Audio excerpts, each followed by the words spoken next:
Hello, so this is the second video for the subject investment and portfolio management. So ang topic natin dito is about investment. So here we have another article from investopedia.com. Okay. So dito investment naman, the asset itself. So by definition, an asset or item acquired with the goal of generating income or appreciation. Okay. Appreciation refers to an increase in the value of an asset over time or yung increase in their market price. When an individual purchases a good as an investment, the intent is not to consume the good but rather to use it in the future to create wealth. Okay, binibili nila yung isang investment not for them to use it, pero for future sale, kapag nag-appreciate na yung price, ibebenta. Tapos yung increase in the market price, yun yung magiging pinaka-profit nila after deducting all the expenses. Okay? An investment always concerns the outlay of some capital today, time, effort, money, or asset. But of course, pinakamadaling i-quantify kasi edi yung asset. In hopes of a greater payoff in the future than what was originally put in. Okay? Di ba may kikinig kayo, especially mga ads about webinars. Invest your time wisely, use your time wisely, mga ganyan. So it is a kind of investment, and of course, others are also saying education is a kind of investment. Okay? But dito sa subject natin na to, focus natin as an investment would be the different types of assets, okay, na merong nabibigay na earnings or yung nag-appreciate ang value over time, pwedeng ibenta later on to gain a profit. Okay?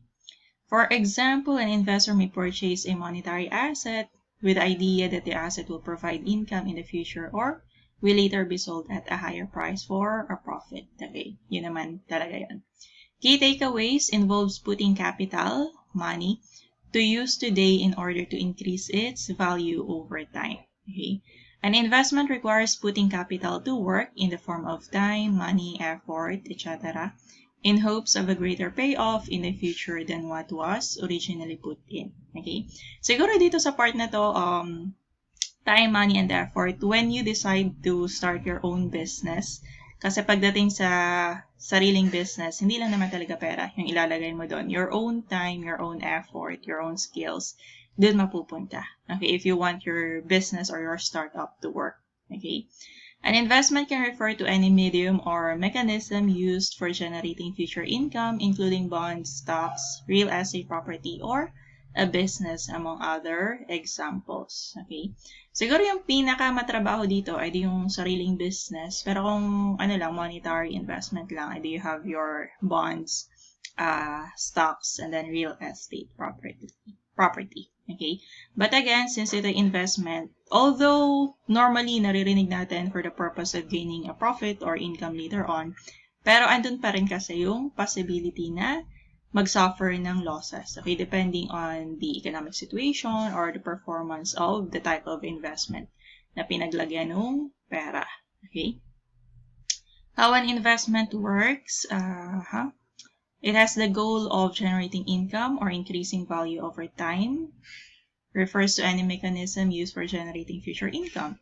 Purchase of bonds, stocks, real estate, among other examples. Additionally, purchasing a property that can be used to produce goods can be considered an investment. Okay? Ito in case naman to ng, what you call that? Sa mga businesses, when they buy, equipment na magagamit nila for easing the operations para maging more efficient yung kanilang operations, mas mapadali yung pag-produce ng products. So, they also call it an investment. Okay? Binili nila yung machinery, pero hindi for the purpose of selling it later on, but for use in increasing the production level or efficiency ng production process. Okay? Investment pa rin yun. In general, any action that is taken in the hopes of raising future revenue can also be considered an investment. For example, when choosing to pursue additional education, di ba, yung mag-MBA ka, kumuha ka ng masteral or doctoral so that, you get a promotion, tataas daw yung sweldo mo. Okay, possibility. The goal is often to increase knowledge and improve skills in the hopes of ultimately producing more income through promotion.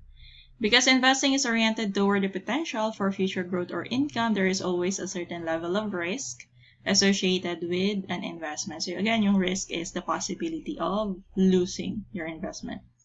An investment may not generate any income or may actually lose value over time. So example nito, possibility that you will invest in a company that ends up going bankrupt or a project that fails to materialize. Hindi nagkatotoo, nagkaroon ng mga aberya, nagkaroon ng mga problema, at yung nilagay doon na pera ng mga investors is, naging wasteful lang. Okay?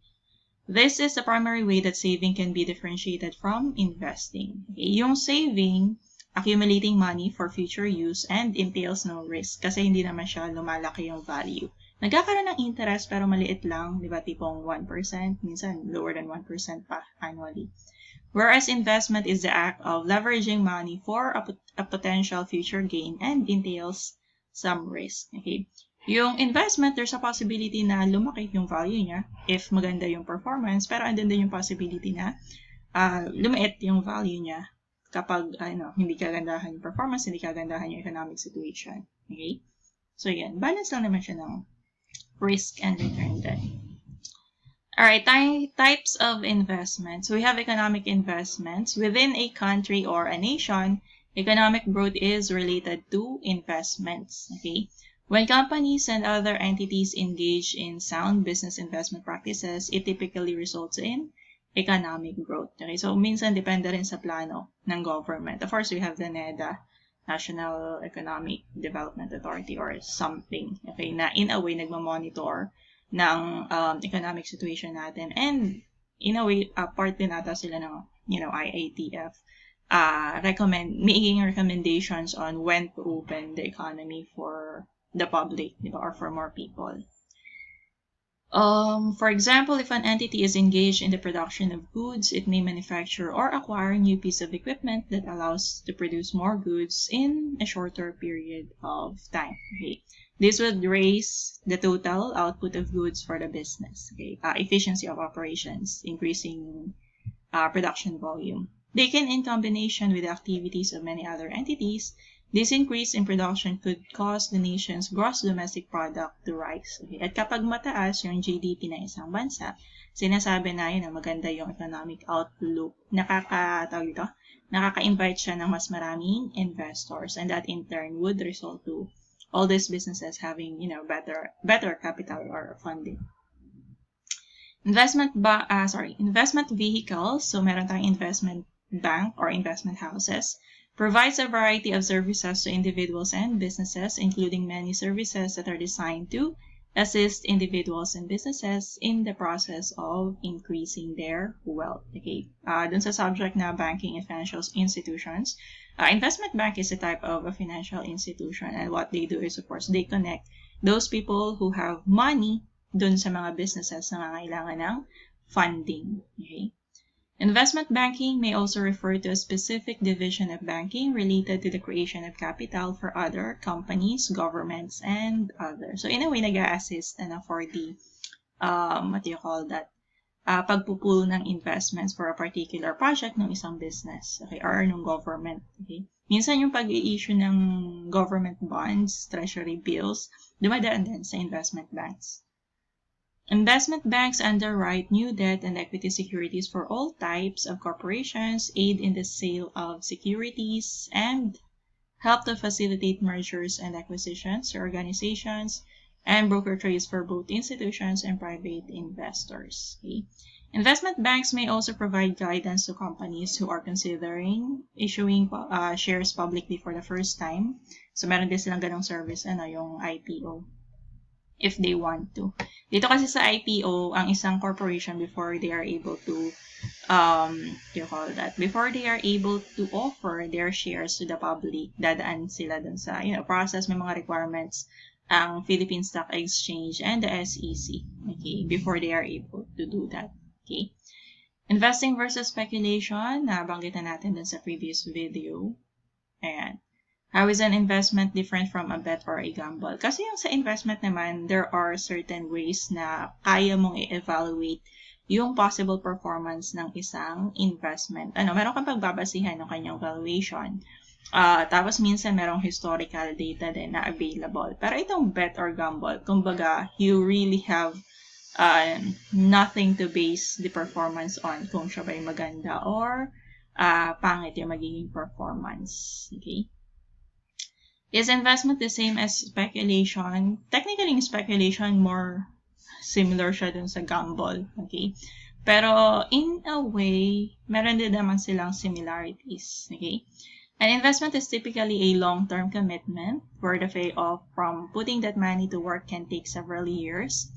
Investments typically made only after due diligence and proper analysis have been undertaken to understand the risk and benefits that could unfold. Tapos yung speculation, pure directional bet on the price of something and often for the short term. Okay?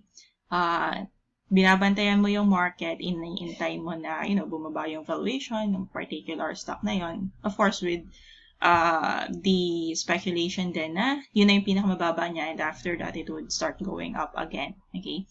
So, kapag umakit na yung price niya, tapos na-reach na niya yung speculated peak mo, edi saka na siya ibebenta nung nag-speculate. Okay? So anyway, again, speculation lang siya. Pwedeng yes, mangyari. Pwede rin hindi. Okay? In which case, you'd probably suffer losses. Okay? Types of investments. So again, we have stocks, bonds, tapos meron tayong tawag dito. Real estate, tapos businesses. Okay, itong CDs, it's a type of, what do you call that? Low risk investments. Parang lang siya, parang bonds din. Why invest when you can save money with zero risk? Technically, ang risk-free investments natin ay bonds issued by the government. Okay? Yun na yung pinakamababa ang risk compared to all other investments. Okay? So, essentially, it's practically risk-free or zero risk na din. Okay? Investing is putting money to work in order to grow it. When you invest in stocks or bonds, you are putting that capital to work under the supervision of a firm and its management team. Although there is some risk, that risk is rewarded with a positive expected return in the form of capital gains and or dividends and interest flows. Okay? So, yung cash, hindi siya mag-grow. Tapos minsan, di ba, depending on inflation, nababawasan pa yung kanyang purchasing power or buying power na tinatawag. Okay? Without investment, companies would not be able to raise the capital needed to grow the economy. Okay? So, in a way, medyo long-term talaga yung investment horizon. Alright? So, ayan lang for this video all about investments. Yung kasunod natin na video will be about principles of investing. Alright? So, that's it for this one. Thanks and bye.